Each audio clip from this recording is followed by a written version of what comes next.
So hi everyone. We had a good discussion in the earlier session about the various problems that the greens face in the urban environment. In the next phase, we will go briefly and understand the possible solutions that the designers, the architects, and the urban designers can provide to these greens, which are the only place where the urban dwellers connect with the nature in the city settings. So my solution for the various these issues are, it's like a 4N solution that I'm providing. And the 4N stands for nests, nomenclature, neurological balance, and last, most important, is the nutrition. The first aspect, which is nests, wherein I say that we should actually understand the urban greens, the roadside greens, as linear nests for the city, which can actually, done properly, can contribute to 40% of the city's greenery. And since a city like Calcutta, which faces a lot of pollution during the winter season, we always suggest that we should have at least 30% flowering trees, and the rest of the 70% should be of evergreen varieties, because deciduous will lose most of their leaves during the winter time, and we need leaves to absorb the pollution. And these urban greens, these roadside greens, can become the pool for the urban biodiversity. These canopies can connect with the dense plantations around the various other public parks, canals, water bodies, etc., and create a continuity in the movement of the biodiversity, which is very important for the health of the various other organisms, which actually take a very important role in the management of the biodiversity pool of the city.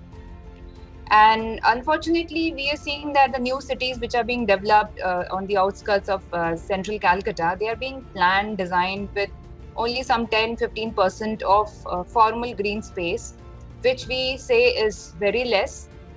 Singapore, as an example, which all of us visit and we really like its green. I would like to comment here is that Singapore is currently with 46% urban greenery cover, and they are working on trying to achieve 50% green. And apart from this, we are very clear that we know that the urban greens, the roadside greenery, actually takes care a lot of the fatigue factor of the movement on the roads, apart from controlling the dust, the noise, and the CO2 factors. Now, when we look at the road sections of any new corridors, new cities that are being designed, this is a typical road section. Now, this is a 66-meter road, and it's only a small 1.5-meter width of green which is allotted along the road section for the trees. And whereas what we dream is tree growth like what is shown in the image below. So according to this requirement, if we want to do this, at least 7.5 meter of greenery strip should be provided on both the sides, so that the trees can grow properly. They have a good root cover, and accordingly they have a good balanced canopy cover on top.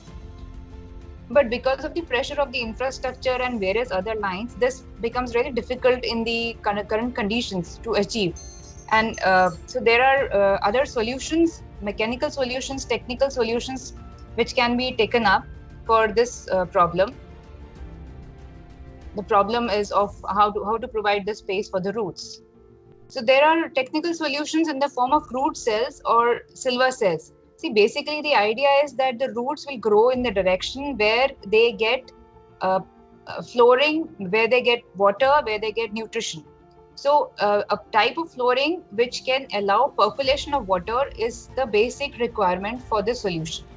So the root cells are high density grid structures which can be laid along with the infrastructure lines, and permeable paving can be continued on top of that. So this basically gives space for the roots to grow along with the infrastructure lines, and with a good root structure under the ground, the tree actually becomes strong and gets all the required nutrition. So it does not topple or get chopped off during the cyclones and various other such kind of factors. So this is how the silva cells or the root cells are executed under the ground along with the service lines. And the right side image shows you how the trees look after the completion of the root structure, root cells below. So you see that paving is very nicely done, everything is very clear, and it's a perfect urban setting, whereas under the ground the trees are getting a good space for the roots to grow. This is a example which actually has been taken up in Andhra Pradesh in a couple of cities. So they are doing this eco resin bound permeable paving, which is also a good solution. It allows the water to percolate through, and the roots get their required nutrition and the space for growth. So we suggest basic good varieties which should be planted along the roads, which take care of the required factors. They have to be essentially the indigenous varieties, and as I mentioned, mostly evergreens. So Terminalia arjuna, apart from this, the other varieties of Terminalia can also be taken up. Alstonia scholaris, Millingtonia hortensis, Pongemia, these are all indigenous varieties. Delbergia sisu or shisham, and as a directa indica, the neem tree. So these are like some of the varieties which can be taken up for roadside plantation. The next N, which is very important, is for connecting the users with the trees, is a visual memory. So this basically, here we are trying to suggest is that if we can have roads and streets which are lined with a particular variety, which is a very strong visual structure, basically associates the users and the residents of that area with that particular tree variety. And you have your memories developed around it. So when you start associating with those trees, you start associating your life moments around those streets. That's a connection which is now going missing in the urban setting when we have a random plantation with no values, nothing associated.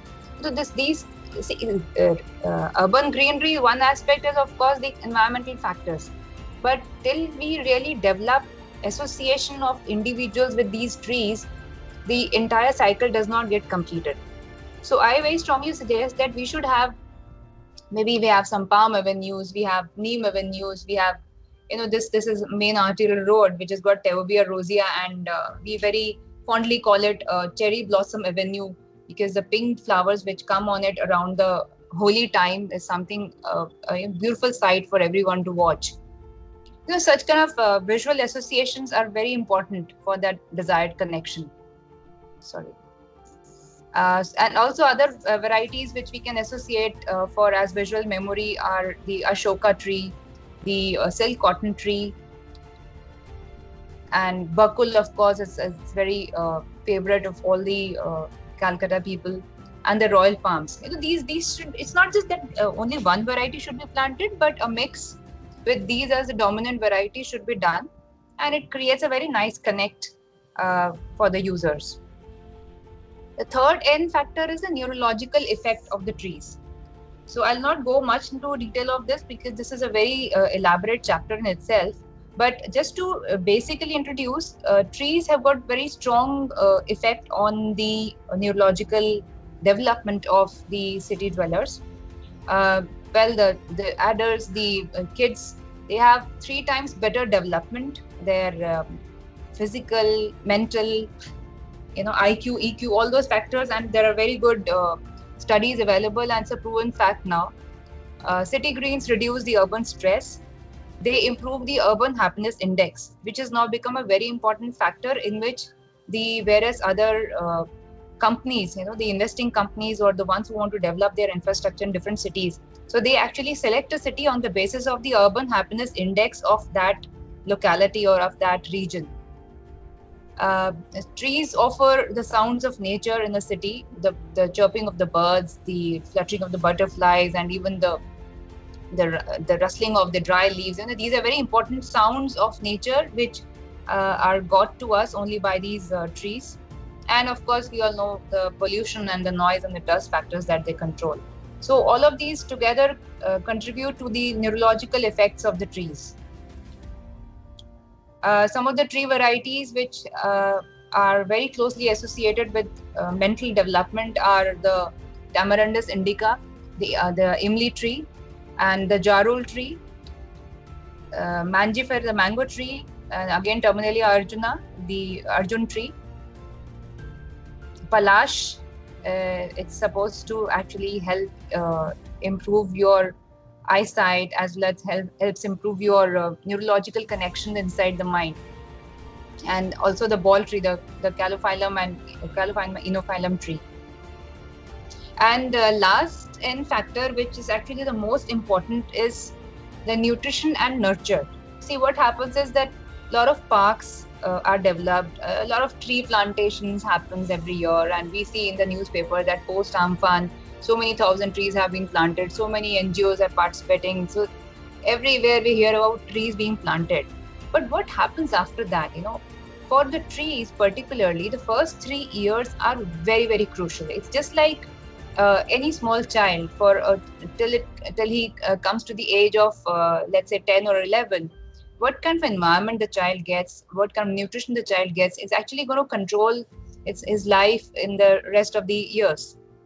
Similarly, for a tree, in fact, a tree, if it is not taken care in the first 3 years, it will just die. Some cow, some cattle, something will just eat it away, or if it doesn't get water at the correct time, it's just going to die. So what happens is that, since planting the gardens and parks and avenues it's easy, it does happen, but after that the rest of the care process is not streamlined properly. And for that, I very strongly suggest that we should actually have a tree health management committee in the city, and it can be actually a different committee for different regions, and there should be a different set of people as the stakeholders for this, like KMC, KMDA, HIDCO. It becomes just like one of the stakeholder. Forest department becomes the second handholder.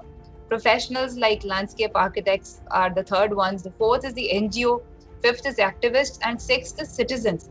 So citizens also should be made to participate in the entire process, so that belongingness, that association is there with the trees and the parks in the city. And for the new cities like Newtown, I feel that we should have a tree act. The Singapore, again I state as the example, they have a Tree and Parks Act, which was actually established in 1975, and it very strictly protects all the greenery and the biodiversity of the city. So till we don't have this, the proper rules and regulations will not be there.